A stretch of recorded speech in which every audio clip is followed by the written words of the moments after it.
Damian, I always like to start with an introduction of the speaker, and then just say a little bit about Capital on Tap for me, because you will know much better than I for our listeners.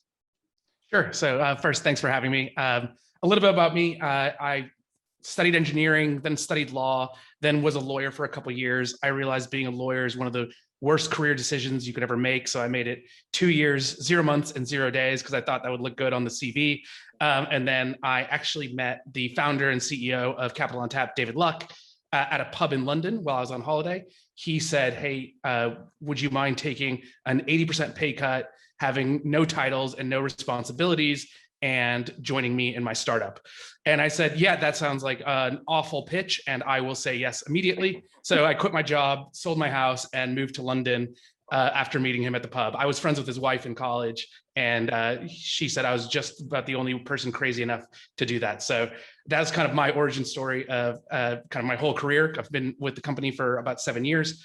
And a little bit about Capital on Tap. So we actually originally started doing kind of purely loans to small businesses. So working capital facilities for small businesses in the UK.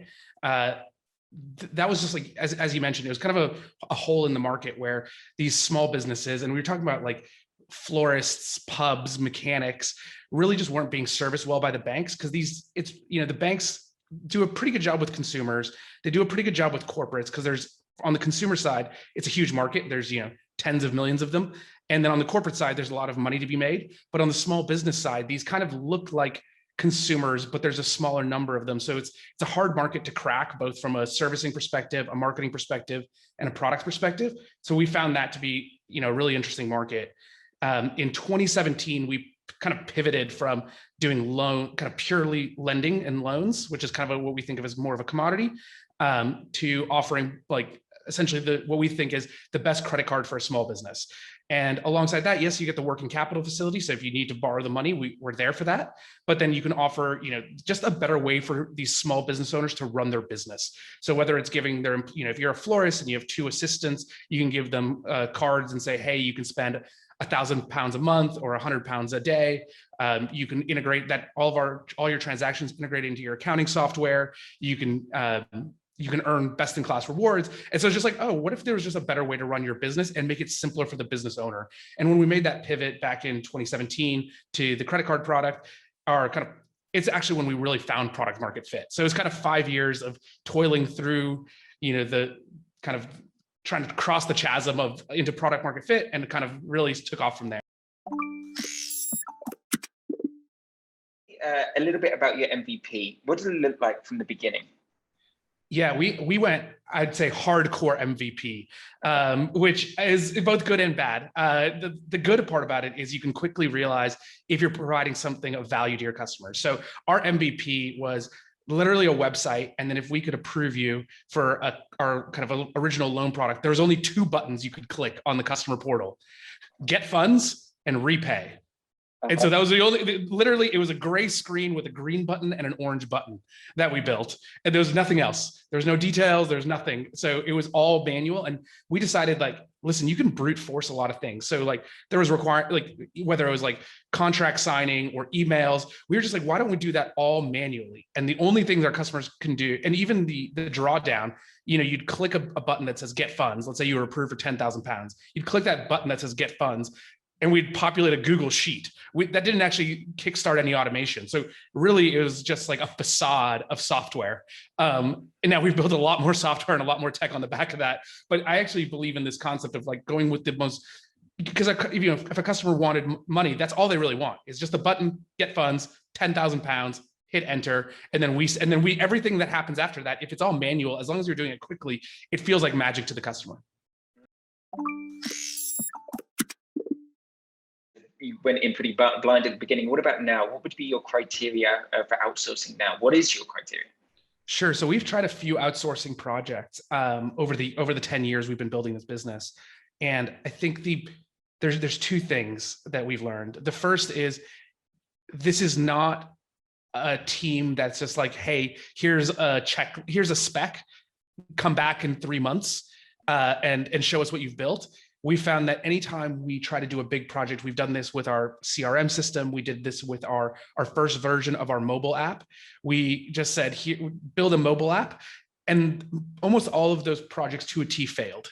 Now they launched, but they were always terrible, not built for purpose, never ended up lasting very long. And what we realized is you have to integrate, like we found that the more you integrate these outsourced teams into your team and use it as an extension of your team rather than a black box that produces stuff at the end, that's the criteria for success. So what we've done, I'd say our criteria now is, one is, do these people have a cultural fit with the way we work and the way we want to work? Does this feel like a natural extension of our team? And we're kind of maniacal about referencing these agencies. Okay. And we actually then will also send a couple of our developers, if it's an engineering outsource, into that party for 2 days of working with them before we'll sign up. So essentially go real deep and treat them as, would you kind of hire these people internally if you could staff up 10 immediately?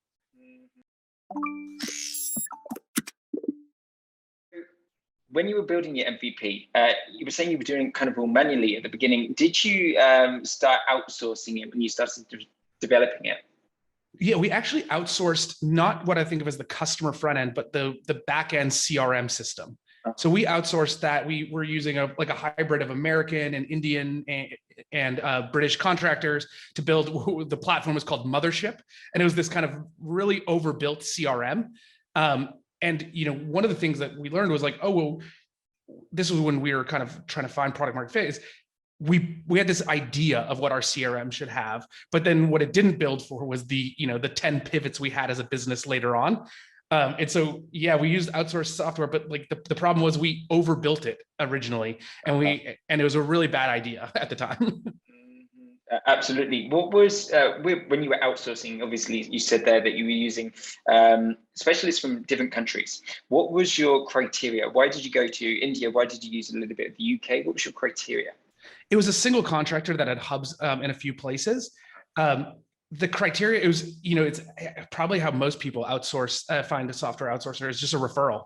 We had an investor, an angel investor who's like, oh, we're using, this group to build our CRM. Why don't you guys talk to them to build your CRM as well? So that was the criteria. Was I think Dave at the time was, 26, had never, his experience had been at private equity and management consulting. Kind of the team was really young. And so I don't think we had, in the way we do now, like what's our checklist for finding a contractor? It's we're much more matured as business operators. So I think we actually went into it pretty blind. Otherwise, it's kind of, as you said, this kind of black box is these people who just do the job, go home, do the job, go home, and not really feeling that team spirit. And I've seen, obviously, that's something that you've got at Capital on Tap as well. It seems I've seen one of the videos you've got on YouTube. You've got dogs going around the office as well. So it seems like kind of a family feel to it. What were, and what would be even now, your fears and kind of hesitations about outsourcing? I think you have to know, I think right now, the way I think about it is, do you know exactly what you want built, or is this a pivot and adapt strategy? And the more it's a pivot and adapt strategy, the less I would be likely to outsource it. If it's a, a good example of this is we're looking to build a decisioning gateway engine for our card processing. And we kind of know the parameters, the rules, kind of every requirement is, I'd say, at 95% design. And there, with something like that, I'm like, oh, I could bring on a third party, embed them into the team, and build it quickly with us. Whereas if it's a new product build, let's say you're trying to launch a new product to cross-sell into your customer base, and that involves a lot of discovery, a lot of like market testing, a lot of, okay, is this going to be, can we lead with distribution for this? I get much more hesitant. I'm like, oh, I do not want to outsource that. This needs to be a SEAL Team 6 style, like get the 5 best developers, 2 good product people, a designer, and a growth person, and go solve this problem. But that's a very hard problem to solve. Okay, cool. So let's have a talk about a few challenges and a little bit of the your role personally at Capital on Tap. So since 2018, you have helped scale Capital on Tap from $1.5 million revenue run rate to $150 million was maintaining profitability. Walk me through, how did you do this? What are the secrets to such huge success there? Yeah, so I joined, I think we're about $1 million run rate back in 2014. And so call it like $1.3 million. So that was 8 years ago. We're now at about $220 million revenue run rate. So the 150 is from an old LinkedIn probably update like a year ago. So yeah, we're at about 220 million revenue run rate right now, growing about 80% year over year. If I think about our secret sauce, one of the things that really set us apart is we never raised kind of external rounds of funding from from venture capital. We have 3 kind of what I think of as super angels, 3 high net worth individuals who contributed to the business, and we've raised a pretty small amount of cash. What that did was it forced us to be extremely resourceful, where you can't go and buy billboards on the tube in London. You have to go, how do we make every dollar work for our business? And so it makes sure that you can't, I call it doing stupid things. When you go raise $100 million from VCs, they expect you to spend that money. And so they say, hey, go do billboards, go take out radio adverts, go launch second and third products before you found true product market fit. And so because we didn't have those distractions, we were hyper-focused on how do we make every dollar of marketing and brand work for us to attract customers, because attracting customers means revenue. How do we hire really good people? And then not too many, because we have to hire these all-stars, because we don't have $100 million in the bank to just go hire 20. We have to hire 2 people that can do the work of 20. And then we weren't trying to build like 5 products at once and go to 5 geographies at once, because we didn't have the money to do it. So it was that kind of, that constraint breeds creativity and focus. And so because we had that for, the past 10 years, we've still not raised external funding outside of the early funding we had. Profitability was something we had to reach. And when you have to reach profitability to run your business, it focuses you a lot more on profitability. Absolutely. So the challenges there are huge. So obviously, if you're having to be razor focused on finding the right person in order to fulfill these roles, how did you do that? Because obviously that would have taken so much more time. Would it have taken so much more time, effort? How did you work around that? I think being open to, what we've had a lot of success in is we've thought about, we use the term generalists. And these are people who kind of have every background that is not what we are doing. And so, I talked about Zoe, who, we were her first job out of uni. We talked like someone like myself. I was a lawyer for 2 years. Our UK managing director, Alex Miles, had started a sock company called Quiet Rebellion, doing e-commerce, selling socks online. And so we were hiring just people who were interested in building businesses and working hard.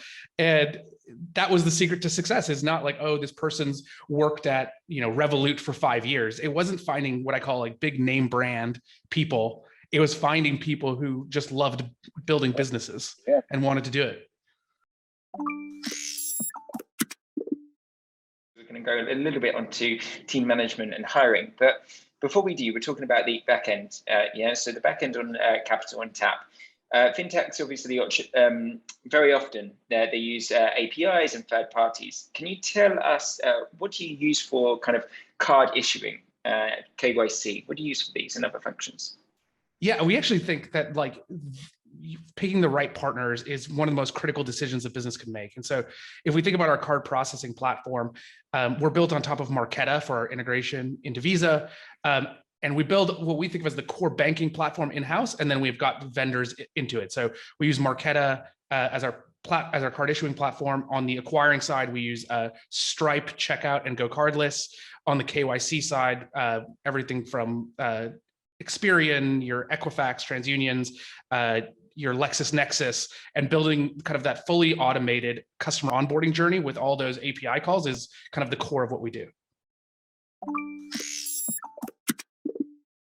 As a former lawyer, obviously a lawyer for the 2 years, was there anything as a former lawyer which you were able to bring into the startup sphere to use to your benefit? Yeah, I think being able to quantify risk and thinking about risk probabilistically is what lawyers do, right? Your client comes to you and says, hey, I want to do thing X. Can I do it? And you read some laws, you read some regulations, and then you have to come back and say, yes, but this, or yes, you have to do this or get this license, or actually, if you do it this way, you might not need the license, but there's some gray area. And then you have to understand, okay, are there real consequences if I'm playing in the gray area? And that's what startups do every day, right? And you have to understand, okay, is this a company threatening risk? Is this a slap on the, slap on the wrist risk? And being able to quantify that and think through that to make you go faster as a business is one of the core skills that any startup operator needs. What do you think? Do you have to be a certain type of person to work in a startup and make a startup work? Absolutely. I think there's two things. There's people who like structure and hate ambiguity. Those people will not work well in a startup.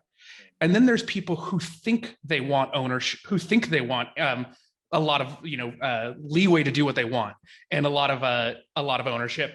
But when they get it, they don't know what to do. And so that's the hardest part about a startup, especially in a more senior role, is imagine if you walk into work and you have 0 items on your to-do list and you have to generate your own to-do list. Most people kind of get so much anxiety around that fact and literally cannot function because they don't know what to do because no one is telling them what to do. Their roles are very kind of ambiguous. And so you have to not just like ambiguity, you have to thrive and crave it. And so those are the people that I think really succeed. How do you find this? Obviously, it's very difficult these days to find a perfect fit. The competition is huge out there. It's difficult to keep people on as well. What are your processes at Capital and Tap to find these specialists? Sure. I actually think if you have ambitious goals as a business and you have a team internally already that's extremely smart and hardworking, the best way to find great people is to sell them, hey, we're going to work really hard on really hard problems with really smart people. And the right people will be attracted to that. And so it's not like, hey, this is going to be a fun job. Like, yeah, it's fun. If your definition of fun is solving hard problems with smart people, which is my definition of fun, then it's a great place to work. And I think as long as you're honest with people, like, hey, this is going to be really hard, and these people are going to be the smartest people you've ever worked with, you should come join us. And so you kind of sell a dream, which isn't a dream to many people. You find, I like, it sounds paradoxical, but to me, yeah, a lot of people don't want to do that. Is this kind of what made you take the plunge? Obviously, you said you had 2 years as a lawyer, and then you had this kind of opportunity given to you. Was that the same for you? Absolutely not. I was going to take a plunge anywhere. If anyone had offered me a job at a startup, I would have just said yes. And I just hated being a lawyer so much. And actually, when I joined, I loved it because I was drinking from a fire hose. I didn't know what CAC and LTV, customer acquisition cost, lifetime value. I would just sit in meetings completely perplexed as to what people were talking about. And then I would go home and for 4 hours every night, I was just watching YouTube videos and listening to podcasts and be like, now I understand. And the more I learned, the more I loved it. Mm-hmm. All of these key words that you've got to find out, or you've got to figure out all of these things in the extra time. Absolutely. So what do you think, obviously, about the current market at the moment? Do you find it challenging to find the engineers? You've obviously got your requirements. Do you find that challenging? I'd say it's extremely challenging market right now, as anyone who's tried to hire engineers over the past kind of 2 years has found. I think it's even more challenging in the US than it is in Europe.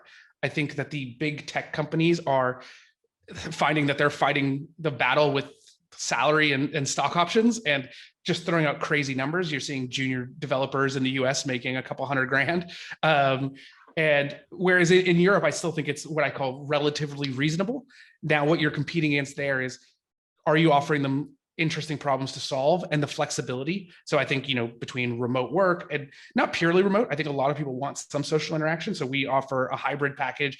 We do a lot of fun days in the office. We're just trying to be a great place to work. And so as long as you're offering a great place to work with a competitive salary, but you're not trying to say, hey, it's an arms race, we're going to go offer $500K a year and compete against Google. You're saying, yeah, but at Google, you're going to be one of 10,000 engineers. Why don't you come here and be one of 50 and really make an impact, or one of 100 and make, and build the products that are going to be used by our customers and solve really hard problems. Okay, so you said 12 months ago, I think you said that 12 months ago you broke into the States. How's that been going? What has been the benefits from that? What have been the challenges you have faced since then? Yeah, so our first customer was March of 2021. So about exactly 12 months now we've been operating. The thing that was kind of shocking is that very few things work on day one. And the US kind of worked in the sense that customers just started applying for our product. And distribution and getting customers is I think the hardest thing any startup has to do, because most people don't want new products. They're kind of happy with the status quo. But we found real kind of product market fit with the product that we'd been using in the UK, this kind of credit card that's purpose built for small businesses. And it kind of worked from day one. The problem with that is we were not expecting it to work from day one. And we had almost none of the kind of people and, between product and operational support, we were then in a 12-month scramble to support that business. And so we were signing up, hundreds of customers, that, over 1,000 customers a month. And we're like, we had been not planning on scaling this quickly. And so it's been a 12-month scramble to support it. Luckily, we had the business on the UK to fall back on. So we actually created, we have a customer support center in Cardiff. And we essentially took 20 people out of that and just said, hey, you now support the US, and training them on how credit cards work in the US, how it's different. But we were able to leverage a lot of our UK business to support the US growth. So how would you recommend to our listeners on that? So obviously it's that difficult kind of concept of being too prepared, being over prepared, not really knowing how quickly it's going to work. What would have been the ideal variant for you in that situation? The ideal would have been exactly as what we did, which is expect to fail, and if it works, figure it out. It's just, those are just good problems. I think of bad problems to have as a business and good problems to have as a business. Good problems are people wanting to pay you money for your product, and you will just solve those problems. You will work harder to solve those problems. Those are good problems, and I always want good problems. So for the future, what kind of trends do you see emerging in fintech over the next couple of years? Yeah, I think in fintech over the past, call it 8 to 10 years, you've seen kind of the unbundling of financial services. And so that means every fintech kind of picked a very small niche, which is like, if you think about a bank, banks serve consumers, small businesses, corporates. They offer every product from a bank account to a small loan to like invoice financing, every product for every customer base, right? So you're talking about like 100 products across all their stuff. And then the fintechs came in and said, what if we just did one thing really, really well? And so for us, we did credit cards for small businesses, right? We took one of those 3 verticals and then picked one product and said, what if we just execute maniacally on this one product? And I think that's been the trend in fintech for the past kind of 10 years. And I think what's going to change is we're going to see the bundling of these fintechs. And so they're going to start looking more like the banks of old. And whether that's through launching new products, but I also think we'll see a lot more M&A in the fintech space where, maybe a small business invoice factoring provider joins, maybe we acquire them and start offering that product. And you're going to see a lot, because now that these fintechs have a lot of small business customers, or these fintechs have a lot of consumers, the next step is how do you cross-sell them more products and offer them best-in-class experiences? So I actually think the fintech landscape will start to bundle a lot more than we've seen. Because obviously one of the reasons why it has taken off and moved so quickly is because, as you said, they're providing one product. Is that going to slow down the progress then? Probably. I think it's just the natural state of affairs. You unbundle to go fast, and you bundle to make more money. And it's like I think it's actually can be counterproductive to what kind of end users, customers need. But I think if you rebundle intelligently, you can do it much better than banks. So again, the banks kind of serve the consumer, the business, the small business, the corporate. If you see the rebundling, I think it'll rebundle around the end customer. So, if we started bundling our services, we would only bundle around small businesses. Rather than saying, oh, we're going to bundle like a bank and be everything for everyone. Why don't we pick a narrow vertical and say, hey, sharp kind of focus for what you're going for. Yeah, and then you go, hey, every florist, mechanic, bar and restaurant and pub and shop in the UK and the US should use us because we are focused on that end market. And so I think we will see bundling around what's best for the customer, which is very different than how banks bundled in the beginning.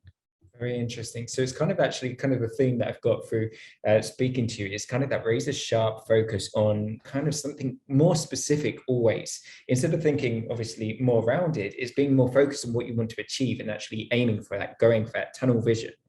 Yeah, and but yeah, to your point, but it's because you're doing it with the end customer in mind, because you're not bundling bundling blindly. You're bundling because it's better for your end customer. You're like, how can you make their life better? How can you make their life easier? Absolutely. Okay, one last question, very interesting question, which I want to hear from you. Obviously lots of experience in this industry now, and obviously working with lots of different countries, working with in different countries as well. What's the best bit of advice you've ever received, which has helped you build Capital on Tap? The best advice I've ever received is probably that the one thing you can control is how hard you work. And so the one thing you can optimize for is how hard you work, and you can outwork everyone. And that doesn't always mean success, right? Hard work is an input, success is an output, but it is the only variable you can control. Everything else is, is timing. There's so many events like geopolitical events, market events, every product things that change. You can't control those, but what you can control is how hard you work and the team you surround yourself with. So if you surround yourself with great people and everyone works really hard, you maximize your outcome, you maximize your odds of success. And that goes back to thinking probabilistically. That's all you could do is maximize your odds. And that's it. With saying that, obviously with working so hard, when I hear that, I think, oh, okay, maybe if you've got a startup, 60, 70, 80, 90-hour weeks, how is that correct when you're working a startup, when you're building a startup, or do you have to find the balance? I think you can find a balance. I've just never wanted to. I think about it as if I worked half as hard as I work now and things didn't work out, and I look back 10 years and then the business failed. Would I look back in 10 years and say, well, if I had worked twice as hard and it had been successful? I just don't, I think of Jeff Bezos as like regret and minimization framework. I just don't want to regret all the hard work I've put in 10 years. And so might as well just work hard. And I know that's like not the most popular view of work-life balance and, but if you enjoy it, then it's just, this is what I like to do. Absolutely. Yeah, absolutely. Amazing. Okay, last question, and I will let you go. I promise. I think I said last question a minute ago, but Capital on Tap, where's it going? Where's its future? I think we are focusing on how do we make the lives of small business owners easier? And so today we offer, again, just like an easy way, if you're a small business in the UK or the US, how can we let you spend your money on your business in the most efficient, simplest, easiest way possible? So that's everything from, giving cars to your employees, everything feeding back into one central system, all of that being easy to categorize, being able to see the insights from your spending. What are you spending on? How are you spending your money? And then just layering on almost every layer of how a business spends money. So we're launching a bill pay product, like just being able to optimize that payment operating system for a small business. So it's one less thing for a business owner to worry about. And it just let them, because if you're a florist, you just want to go back to selling flowers. You don't care about how you spend, you don't want to spend time. And so how do we make it simpler, faster, and easier for a business owner to run their business? And that's our guiding light. Damian, it has been absolutely wonderful to speak to you. It's been really great and actually really insightful. And we managed to get through all the questions which I actually wanted to get through today. We managed to do it quick and straight to the point, so it's perfect. Do you have anything else that you could say to our listeners? Any bit of advice which you would give to them? If you want to make an impact in the world, I think, especially from like a business point of view, you should join a startup.